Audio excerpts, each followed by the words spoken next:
ఇది ఎలా స్టార్ట్ చేశారు, రోజుకి ఎంత వస్తుంది, ఎంత లాభం వస్తుంది, ఎంత లాస్ వస్తుంది, అన్ని మీ మాటల్లో చెప్పండి అన్న. ఉదయం మొదలు పెట్టిన దగ్గర నుండి నైట్ వరకు. చేస్తుంటే పొద్దున 8 గంటలకు వస్తే నైట్ 10 గంటల వరకు ఉండవచ్చు. అది చేయంగా కూడా ఒక రోజు వస్తుంది, ఒక రోజు కాదు. ఒక రోజు 1000 రూపాయలే వస్తుంది, ఒక రోజు 1000 రూపాయలు వస్తుంది. ఒక రోజు అయితే 2000 వస్తుంది, నుంచి ఎక్కువ అంతకు 10,000 రాదు. 5,000 మాత్రం 500 మాత్రం ఒకసారి 500 మిగులుతాయి అన్ని పోగా. ఆ ఒక్క రోజుకి 500 లాభం అంతే. 1000 రూపాయలు వస్తాయి, 2000 వస్తాయి అంటారు, కానీ దాని ఖర్చు అనేది ఎవరు లెక్క చేయరు. అదే అండి, దాని గురించి ఇప్పుడు మీతో ఎవరు లెక్క చేయరు. పైసలు ఎన్ని వస్తున్నాయని చెప్పి ఆలోచిస్తారు, కానీ దాని లోపల ఖర్చు ఎంత ఉందని తెలియదు. ఇప్పుడు దీనికి ట్రాన్స్పోర్టింగ్ చార్జెస్ మీరే చూసుకోవాలి, మీరే కట్టుకోవాలి. రెంట్ కిరాయి, దీని రెంట్ కట్టాలి. దీనికి రెంట్ ఉంటుంది అన్న. మళ్ళీ జిహెచ్ఎంసీలోకి ఇవ్వాల్సి వస్తుంది. ఎంత కట్టుతారన్న నెలకి? దీనికి 2000 రెంట్ కట్టాలి. దీనికి మళ్ళీ కరెంట్ బిల్లు మీద సపరేట్ మళ్ళీ 2000 కట్టాలి. దీనికి 2000 మళ్ళీ కరెంట్ బిల్లు. మిషన్ కరెంట్ ధర నడుస్తుంది అది. ఇప్పుడు ఒక మిషన్ తీసుకోవాలంటే ఎంత పడుతుంది అన్న మనకు? ఇప్పుడంటే తగ్గినాయి, కాకపోతే స్టార్టింగ్ లో 1,50,000 1,50,000 ఇప్పుడు తగ్గినాయి. ఇప్పుడు ఈ మిషన్ లేవు, మొత్తం ఇదేదో ఎలక్ట్రిక్ మిషన్స్ వచ్చినాయి. దానికి దీనికి తేడా ఏంటన్న అసలు? అదేంటే సేఫ్టీ, అది సేఫ్టీ. కాకపోతే ఏంటంటే దాంట్లో టేస్ట్ పోతుంది, దీంట్లో టేస్ట్ ఉంటుంది. టేస్ట్ ఉంటుంది, దానికి అర్థింగ్ వస్తుంది దాని లోపల. ఓకే, తిరిగితే చూడాలి చిన్నవి, దానికి అర్థం వస్తుంది. దాని లోపల ఏంటంటే టేస్ట్ అనేది గుంజేస్తారు. కరెంటు మనం పెట్టుకుని చేయాలి అట్లా అనమాట. ఓకే, టేస్ట్ గుంజేస్తారు, క్లోజ్ ఉంటది కాబట్టి. ఇప్పుడు ఇంకోటి కట్టెలతో దింపుతో చూడు, అది దీనికన్నా ఇంకా టేస్ట్ ఎక్కువ, అది ఇంకా టేస్ట్ ఉంటుంది. అది కట్టెల చక్రం ఉంటుంది, తిప్పుతా ఉంటుంది, అది టేస్ట్ ఇంకా ఉంటుంది. ఎందుకంటే నా బండే టేస్ట్ ఓకే అదనమాట. అదేమో అట్లా ఫస్ట్ టెస్ట్ అంటే అది సెకండ్, ఇది తర్వాత థర్డ్. ఇది కాకపోతే అర్థింగ్ తాగితే కూడా మనకు కూడా ఎఫెక్ట్ అయ్యింది. ఇది కొంచెం రిస్క్. ముక్కలు వేస్తామంటే దాన్ని తాగితే కూడా మన హెల్త్ కూడా ప్రాబ్లం లేదు. ఎందుకంటే ఇప్పుడు ఇట్లా చెప్పినా అనుకో, వాళ్ళు మీరు చెప్పిన నాకంటారు. కాకపోతే దాని గురించి తెలిసిన విషయం కాబట్టి మేము తేవాలంటే నేను పెడుతుంటే, కాకపోతే మళ్ళీ దాని డబ్బులు ఎక్కువ, మళ్ళీ 2-3 లక్షలు పెట్టాలి. 2-3 లక్షలు పెట్టాలి. 2-3 లక్షలు పెట్టినా జనానికి టేస్ట్ ఉండదు. ఇక వాళ్ళు ఏంటంటే టేస్ట్ ఉన్నా కొద్దిగా షుగర్ వేస్తారు. దీని లోపల షుగర్ కూడా వేసేమి ఉండదు, అందులో షుగర్ వేస్తారు. ఓకే, ఇప్పుడు మామూలుగా ఈ మిషన్ తీసుకునేటప్పుడు గవర్నమెంట్ ఏమైనా సబ్సిడీ లాంటి ఏమన్నా? ఏమి వేస్తారు, ఏమి లేదు. మన కూడా ఇవ్వలేదు. అడిగారు మీరు ఇంత డైలీకి ఇంత వస్తుంది సార్ అని కూడా మేము చేసినాం. సిమెంట్ కూడా చెప్పినాం, సిమెంట్ కూడా ఇచ్చినాం. ఏమన్నారు? ఇప్పుడు మామూలుగా ఇది మిషన్ లో గడలో పెట్టినప్పుడు చెయ్యి అందులోకి వెళ్ళిపోవడం లాంటివి కూడా ఉంటాయి కదా? జరిగింది సార్, అది జరిగింది. ఈ చేతికి లాగా కరెక్ట్ పని చేయదు, అదే చేతి అంతా ఆపరేషన్ అయింది. 2 లక్షలు పెట్టుకున్నాం. దీన్ని బండి ఆఫ్ చేసి కూడా 2 లక్షలు ఖర్చు పెట్టుకున్నాం. దానికి గవర్నమెంట్ కూడా ఏం సాయం చేయదు. ప్రమాదపూర్వకంగా అందులో చేపెట్టినా కూడా, అది ఏమన్నా అయినా కూడా గవర్నమెంట్ మనకేం చూడదు, ఏం చూడదు. ఇందులో రిస్క్ చూడదు. మీరు పెట్టుకున్న పెట్టుబడి సబ్సిడీ ఇవ్వదు, ఏమి సబ్సిడీ ఇవ్వదు, లోన్ ఇవ్వదు. గవర్నమెంట్ ఏమైనా పట్టించుకోవాలని రాదు. కాకపోతే ఇట్లా పెట్టినామని చెప్పి తీయడానికి, వాళ్ళని తీసేయడానికి. కానీ పెద్ద పెద్ద వాళ్ళని మాత్రం పట్టించుకోరు. డబ్బులు ఉన్న వాళ్ళ దగ్గర, ఇటువంటి వాళ్ళ దగ్గర వస్తుంది. బాగుంది. ఏంటంటే ఇది ఇప్పుడు ఈ మిషన్ పెట్టినందుకు గవర్నమెంట్ సపోర్టివ్ గా సబ్సిడీ ఇవ్వట్లా. మీకు ఏదైనా ప్రమాదవశాత్తు ఏదైనా అయినా కూడా దానికి జవాబు లేదు. మీకు ఇప్పుడు మామూలుగా ఇలా చెరుకు మిషన్లు పెట్టుకుంటారు కదా మొత్తం ఊర్లో అందరూ, మీరు అందరికీ కలిసి ఏదన్నా ఒక యూనియన్ లాంటిది ఏదన్నా ఉంటుందా? యూనియన్ లేక ఉంది, కానీ దాన్ని ఎవరు పట్టించుకోరు. గవర్నమెంట్ కూడా ఏం పట్టించుకోరు. అంటే ఇప్పుడు యూనియన్ ఉంటే ఏంటంటే, మాకు ఇలా ఉంది సార్, మాకు ఇలాగా కొంచెం కష్టం ఉంది అంటే గవర్నమెంట్ ముందుకు వస్తుంది. చేసినాం కూడా కానీ అదేని అసలు పట్టించుకోవాలి.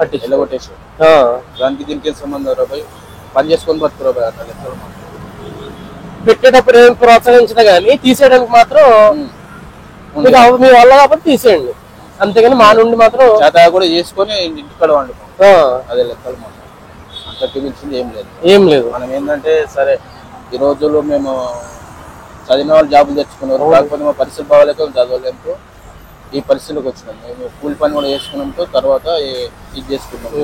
సమ్మర్ హౌస్ ఇట్లా చేస్తాం, మళ్ళీ కూలి పని చేస్తాం. అంతే. 2 విధాలుగా చేస్తాం. ఎందుకంటే ఎప్పుడైతే నడవదు ఇది 3 months, అంతకు మించి లేదు, నడవదు.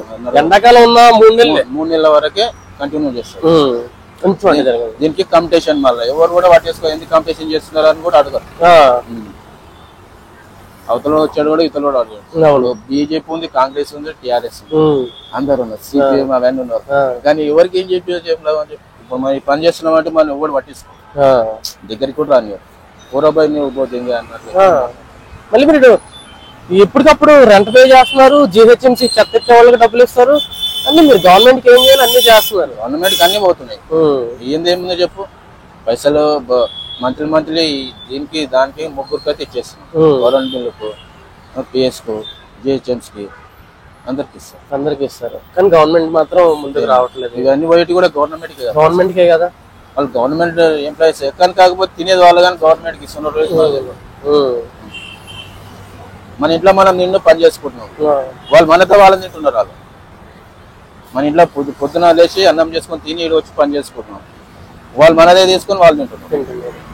అయినా కూడా మనకి ఏ జవాబు లేదు, ఏ రెస్పాన్స్ లేదు. మనకి ఇప్పుడు ఈ కరోనా తర్వాత ఐస్ ఎవరు వేయించుకోవట్లేదు అన్న మోస్ట్లీ. దానికి మీరు మళ్ళీ మంచి ఐస్ తీసుకురావడం.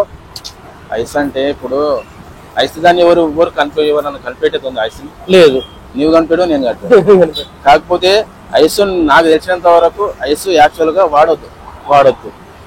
ఎందుకంటే నేను ఈ బిజినెస్ చేసిన కాబట్టి నేను లాస్ అన్న కానీ లాభం తర్వాత ఐస్ కు చాలా ప్రమాదం. మనం కూల్ ఉండాలంటాం, కూల్ దాని మన ప్రాణానికి ప్రమాదం. అవును, కూలింగ్ ఐస్ వేసుకుంటే మనం అంటే ఎట్లా ప్రమాదము, కూల్ లో ఎండ కొడుతుంది అని చెప్పి తాగుతున్నాం. కాదు అది ఎట్లా తయారైతే తెలుస్తలేదు, ఏ నీళ్ళతో అదే తెలుస్తలేదు, మొత్తం మురికి నీళ్ళతో తయారవుతుంది. కాకపోతే ఏంటంటే చెప్పడం లోపల తప్పు ఏం లేదు, అది జరుగుతుంది, జరిగే విషయమే. కాకపోతే దాని దగ్గర చూడరు, అలా అలాంటివి పట్టించుకో. మీరైతే పూర్తిగా విరుద్ధం, ఐస్ అనేది మీకు ఇష్టం లేదు. జనాలు అడుగుతున్నారు చల్లదనానికి ఇంకా అని చెప్పేయడమే కానీ అంతే. నేను కొంతమంది ఇట్లాంటి బాక్సులు 2-3 బాక్సులు అంతా సాయంత్రం వరకు. అవును, నేను 50 రూపాయలు తీసుకొస్తాను ఇంత మొక్క కొంచెమే. ఎందుకంటే నాకు తెలిసినంత వరకు నా మనస్ఫూర్తిగా తాగితే నేను లాస్ అయినా పర్వాలేదు 10 రూపాయలు. కాకపోతే వాళ్ళకి మంచిగా ఉండాలి, వాళ్ళు మంచిగా అనుకో చెడాలనుకో మనకు సంబంధం లేదు, చేసే వరకు చేస్తాం. అందరం ఇంత చేస్తారు, మనం వేయలేం. అవును, ఎంత వేసేస్తే అంటే గ్లాస్ నిండిపోతుంది, తక్కువ వేయచ్చు అట్లా. అదేంటంటే ఎవరికైనా ప్రాణం పోషణకి ఎట్లా అంటారు, ఇప్పుడు మంచివాడని అంటారు. కాకపోతే ఏంటంటే 10 మంది 100 మంది తాగుతారు. గుర్తుంచుకోవాలి, అరే పాలు గిడ మంచిగా ఉంటుంది, ఐస్ తక్కువ ఉంటుంది, పాలు మంచిగా వేసుకొని అట్లా ఉండాలి. ఐస్ వేసి దామర్చాలని నేను రోజు ఒక 2-3 బాక్సులు అమ్మేస్తాను, వస్తే పైసలు. కానీ ఆ పైసా ఎక్కువ ఉంటుంది. దేవునికి ఎంత ఇది ఉందో మనకు కూడా అంతే ఉంటుంది. అట్లా మనం పైసా ఎక్కువ పెడుతున్నాం అనుకో, మన ప్రమాణిక పద్ధతి అవతలని కూడా ఇబ్బంది. అవును, అలా వచ్చిన పైసలు ఉండవు అనేది మీ ఉద్దేశం.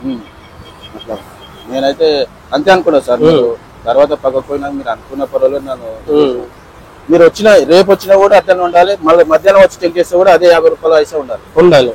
నేను సాయంత్రం వచ్చి చూస్తే అదే ఉండాలి. మళ్ళీ దేని నేను మరి ఇప్పుడు ఈ కూరగాయల రేట్లు పెరిగిపోతున్నాయి, ఆయిల్ ప్యాకెట్ రేట్లు అన్ని పెరిగిపోతున్నాయి. వీటి గురించి ఎవరు పట్టించుకోవాలి సార్? ఇప్పుడు మేమైతే అన్నికి లేదు కదా, మేమైతే ఏమన్నికి లేదు కదా. పట్టించుకునేది ఎవరు? గవర్నమెంట్. వాళ్ళైతే తీసుకోవాలి, గట్టిగా తీసుకోవాలి. అన్నిటికీ రేట్లు వేస్తారు. రైతులకు కూడా ఏమి లేదు, వాళ్ళు ఎంతో కష్టపడుతున్నారు. నేను రైతునే పని చేసి ఇక్కడ వచ్చినాయి. నాకు 5 ఎకరాల పని మొదలు పెట్టకముందు మీరు రైతే. పొలం ఉంది 5 ఎకరాలు. ఎంత పెట్టినా దానికి ఏం లేదు, తినేవారకే అంతే. మనకు వచ్చేది 10 రూపాయలు ఇంట్లోకైతే రావు. లక్షలు పెడుతున్నాం. అవును, మళ్ళీ 1,00,000 రూపాయలు రావాలంటే ఏం లేదు, ఇక ఆంకి ఇచ్చేసారు. ఎరువులని అవని ఇవని. ఇప్పుడు ఏం పండించే వాళ్ళన్నా రైతుగా చేసినప్పుడు పత్తి, కందులు, పసుపు, ఒడ్లు 1000 రూపాయలు తీసుకొని బ్యాగ్ తీసుకొని పోతే బ్యాగులకు ఇన్ని వరకు ఇన్ని కూడా వస్తుంది. కూరగాయలు అయితే మరీ పెరిగిపోయినాయండి, ఏమి తినట్లేదు, ఏం తినలేదు. అదే రైతు వంటిస్తున్నాడు, కానీ రైతు రేటు ఉందా? లేదుగా. గవర్నమెంట్ బయట మందులకు అవి ఇవి అన్నిటికి బట్టలకు అవిటికి అన్నిటికీ వేలకు వేలు పెంచారు. కానీ రైతుకి ఏమైనా పెంచారా? రైతుకి ఏం పెంచారు? పసుపు మనకు మంచిగా చేయడా సార్? పసుపు మంచిదండి. కారం పొడి సార్ మంచిదే. అవి లేకపోతే మనకి పప్పు సార్ మంచిదే. బియ్యం సార్ మంచిదే. ఇందులో ఏది చెడుదైతే లేదు. ఏం చెల్లలేదు. పత్తి మంచిదే. పత్తి, పసుపు, కుంకుమ ఇవన్నీ మనం దేవునికి ఎక్కిస్తాం. అవును. ఇలాంటి ఎందుకు ఆలోచించారు గవర్నమెంట్? రైతుకు ఆలోచించాలి సార్. ఇప్పుడు అడ్డమైన వాళ్ళకి ఇస్తున్నావు, అడ్డమైనకి బంధుకు రేటు పెంచినావు, అదే రైతుకి ఇస్తే నీకు ఎంత ఉంటుంది? రైతుకు ఇంకా కొంచెం కష్టపడి ఇంకా మంచి పంట పండిస్తారు కదా, రైతుకు పెంచితే రైతులకు సేమ్ అవుతుంది. ఇప్పుడు 5,000 10,000 చేయి, 10,000 20,000 చేయి, నీ పేరు ఉంటది. మేము కూడా చేసాడు, మేము మంచిగా సంతోషం ఉంటాం. రేట్ లేదు.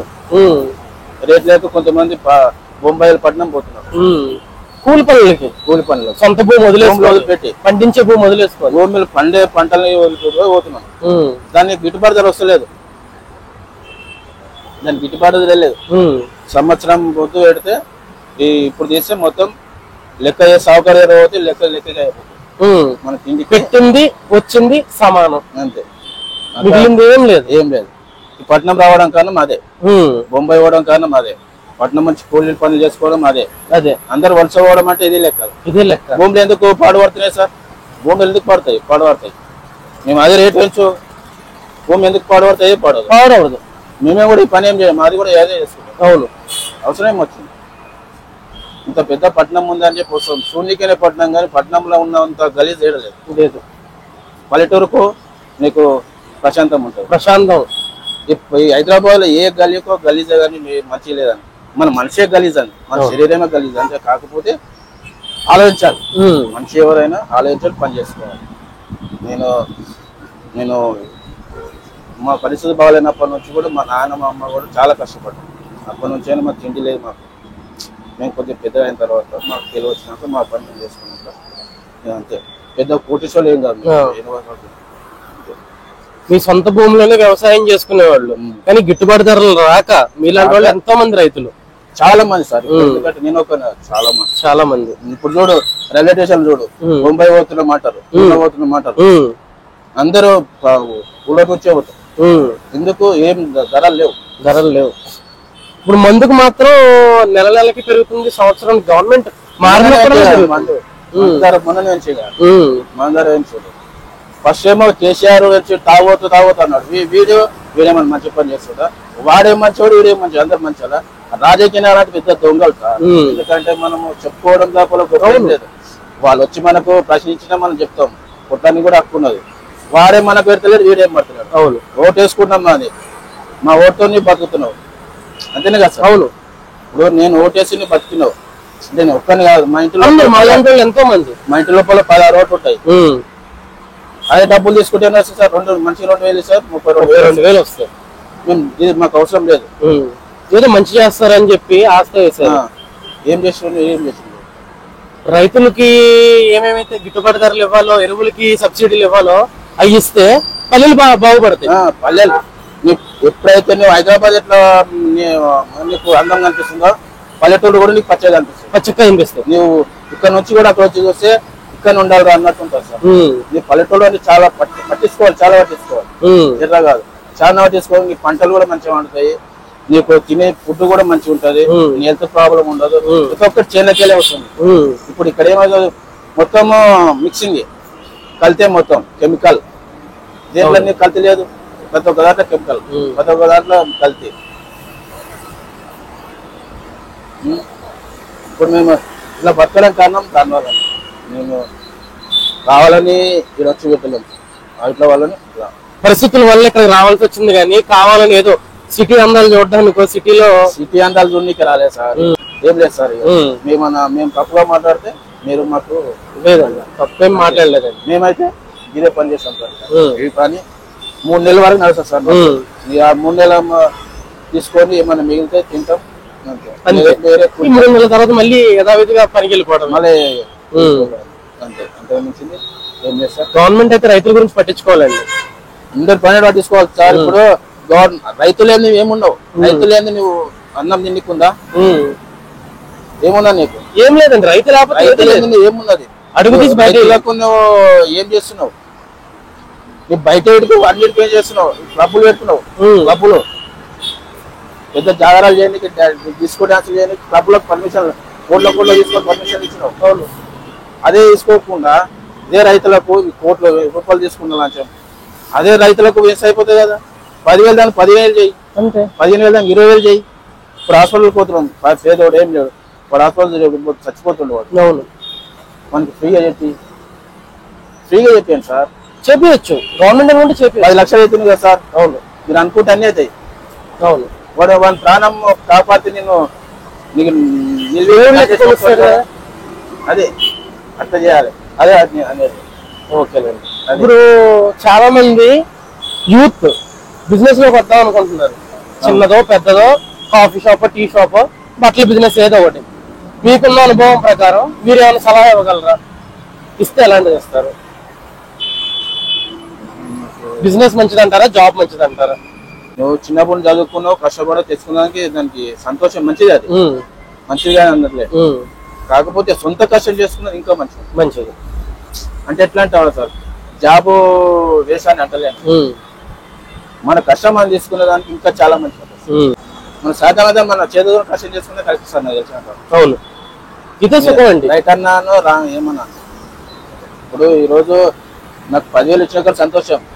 కాకపోతే మనకు సాయంత్రం ఇంటికి పిల్లల దగ్గర మంచిగా ఉంటాం, పిల్లలకు చూసుకొని తింటాం, హాయిగా జాబ్ చేస్తాం. సరే, జాబ్ అనేది అది కూడా మంచిదే కాదు, వాళ్ళు జాబ్ చేసుకున్నందుకు కూడా దాన్ని కూడా వాల్యూ ఉంచుకోవాలి వాళ్ళు కూడా. అవును, నేను జాబ్ చేస్తున్నా అని చెప్పి వాళ్ళు కూడా ఏదో చేయదు, చేసేదానికి దానికి ప్రయోగం ఉండాలి. నీ పని చేసిన వాడు కరెక్ట్ దానికి పని చేయాలి. అవును, నేను ఏషియన్ గా డ్యూటీ ఏషియన్ గలీలా అని చెప్పి ఆన కూర్చో కాదు.